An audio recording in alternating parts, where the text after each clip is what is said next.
성부와 성자와 성령의 이름으로 아멘. 현존의 기쁜 소식 7-1 AI 문명의 대전환.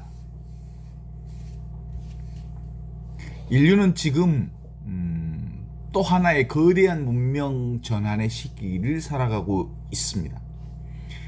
농업 문명에서 산업 문명으로, 그리고 산업 문명에서 다시 디지털 문명으로 넘어왔던 것처럼 이제 인공지능이 새로운 문명의 중심으로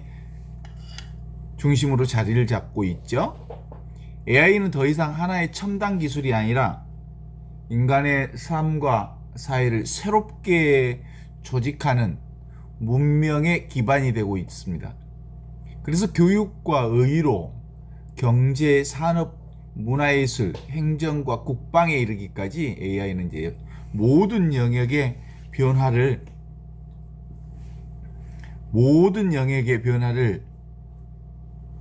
변화를 중심에 서 있고, 국가의 미래와 경쟁력도 AI를 어떻게 활용하느냐에 따라서 이제 결정되는 시대가 된 거죠. 우리나라도 이러한 시대적 변화 속에서 AI 메가 프로젝트 국가적 과제를 추진하고 있습니다. 인터넷 시대에는 플랫폼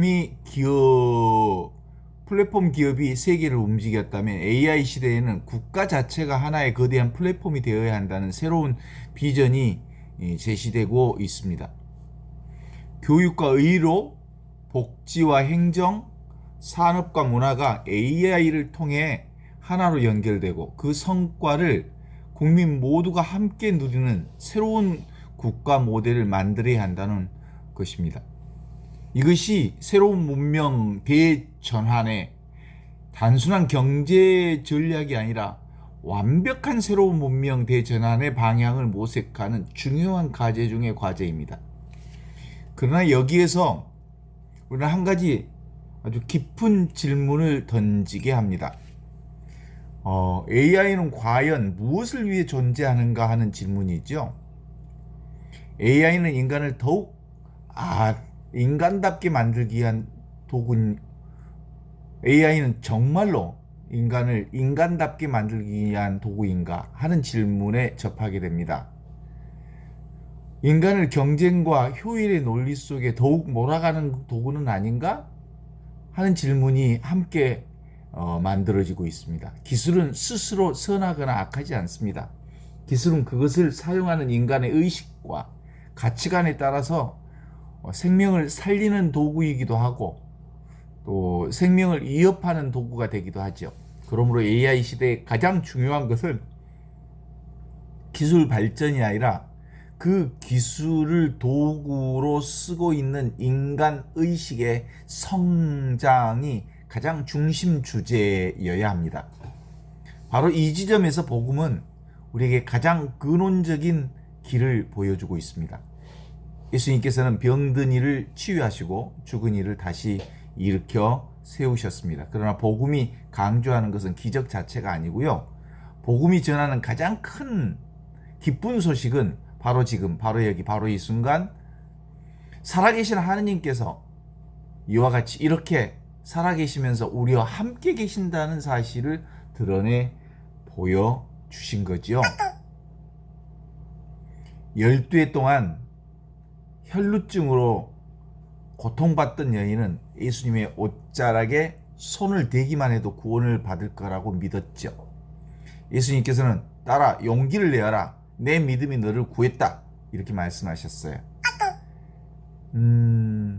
여인을 치유한 것은 옷자락이 아니라 바로 지금, 바로 여기, 바로 이 순간 살아계신 하나님의 현존을 향한 믿음이었습니다. 그 믿음은 과거의 추억도 아니고 미래의 희망도 아니었습니다. 바로 지금 이 순간 살아 역사하시는 하나님의 현존을 신뢰하는 믿음이었던 거죠. 회당장의 딸을 다시 살리신 사건도 마찬가지입니다. 사람들은 죽음이라고 하는 현상만 바라봅니다. 그러나 예수님께서는 저 아이는 죽은 게 아니다. 자고 있다. 이렇게 말씀하시죠. 사람들의 눈에는 모든 것이 다 끝난 것처럼 보였지만 하느님의 현존 안에는 생명의 죽음을 넘어 이미 살아 움직이고 있었습니다. 예수님께서 소녀의 손을 잡으시자 아이가 일어났습니다. 생명은 결코 사라진 것이 아니라 언제나 하느님의 현존 안에 머물러 있었던 것입니다. 오늘을 살아가는 우리도 수많은 변화와 불안 속에 살아갑니다. AI가 인간의 일자리를 대신할 것이라고 하는 걱정, 사회 구조가 급격히 변할 거라고 하는 두려움, 국가 간의 경쟁이 더욱 치열해질 거라고 하는 불안감, 우리 모두를 흔들기도 합니다. 그러나 이러한 시대일수록 우리는 복음이 전하는 가장 깊은 진실을 붙들어야 합니다. 바로 지금, 바로 여기, 바로 이 순간 살아있는 하느님의 현존을 결코 사라지지 않는다는 사실을 분명하게 해야 합니다. 지금 여기 이 순간 살아계신 하느님, 모든 문명은 다 변하고 기술 발전은 시대에 따라 바뀌지만 하느님의 현존, 바로 지금, 바로 여기, 바로 이 순간 살아있는 하느님의 현존은 언제나 동일하게 우리 안에서 생명을 일으키고 사랑을 낳고 희망을 키워갑니다. AI는 인간이 가진 하나의 창조성의 표현입니다. 인간은 하느님의 모상으로 창조되었으며 하느님께서는 인간에게 생각하고 창조하는 새로운 세상을 만들어가는 능력을 주었습니다. 그러므로 AI도 그 자체로 두려움의 대상이 아니라 하느님께서 인간에게 허락하신 창조성의 열매 가운데 하나라고 볼 수 있습니다. 그러나 그 창조성이 세상을 잃어버리면 기술은 인간을 지배하는 힘이 되고 사랑 안에서 사용될 때는 생명을 섬기는 도구가 되는 거죠. 예수님께서 5,000명을 먹이실 때 빵을 독점하지 않으셨습니다. 모두에게 다 나누어 주셨고 나누면 나눌수록 더욱 풍성해졌습니다. 12강줄이나 남았지 않습니까? 이것이 바로 하느님 나라의 원리입니다. 5,000명의 기적은 바로 하느님 나라의 원리를 설명하는 겁니다. AI 시대도 마찬가지입니다. AI가 만들어낸 생산성과 부가 일부 사람들에게 집중된다면 새로운 불평등이 생길 것입니다. 그러나 그것을 공동체가 함께 나누고 모두의 삶을 풍요롭게 하는 데 사용한다면 AI는 새로운 생명의 운명이 될 것입니다. 그것이 복음이 말하는 공동선이면서 사랑의 경제이고 하느님 나라의 질서입니다.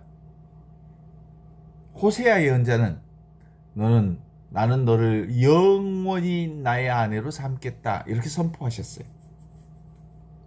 하느님께서 우리를 도구가 아니라 사랑의 관계 안으로 초대하신 겁니다. 나는 너를 영원한 내 아내로 삼겠다. 이 사랑의 관계를 얘기하죠. AI는 계산할 수 있지만 사랑할 수 없습니다. AI는 수많은 정보를 기억할 수는 있지만 자비를 체험할 수는 없습니다. AI는 인간의 언어로 만들어낼 수 있지만 하느님의 현존 안에서 감사와 기쁨의 눈물은 흘릴 수 없습니다. 그것은 오직 바로 지금, 바로 여기, 바로 이 순간 이와 같이 깨어있는 인간만이 살아낼 수 있는 은총입니다.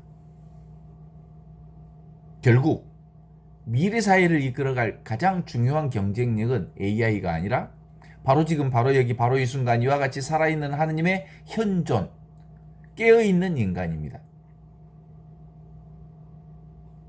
자신의 생각과 욕망을 넘어 바로 지금, 바로 여기, 바로 이 순간 살아있는 하나님의 현존 안에 머무르는 사람, 깨어있는 사람, 자신의 삶을 사랑과 자비와 나눔으로 살아가는 사람, 이렇게 깨어있는 사람, 그이가 바로 새로운 문명을 이끌어갈 사람입니다.